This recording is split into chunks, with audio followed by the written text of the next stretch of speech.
লোকটা ফিরতে বুকটা ছ্যাঁত করে উঠল। পিছনে কেউ নেই। মেয়েটা কোথায় গেল? অন্যদিকে এক বৃদ্ধার বাড়িতে মেয়েটা দরজায় কড়া নাড়ল। এত রাতে কেউ তো আসার কথা নয়। দাদি ছুটে গিয়ে দরজা খুলতেই অসহায় মেয়েটাকে এমন অবস্থায় দেখে ভিতরে আনল। এই মেয়ে, তোর নাম কি? তোর বাবাকে?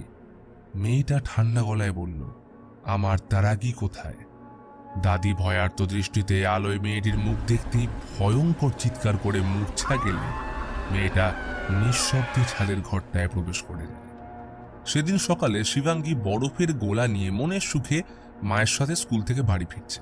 আজ ওর অঙ্ক পরীক্ষা বেশ খারাপ হয়েছে, তাই বাবার থেকে বাঁচানোর জন্য মাকে মানাচ্ছে। প্রিয়ার অবশ্য মুড বিগড়ে আছে, কারণ দর্শন বলেছিল স্কুলে আনতে যাবে, কিন্তু বাড়ি ফিরে দেখে মনে হলো ওর হাব ভাব অন্য কথা বলছে। দর্শন বলল,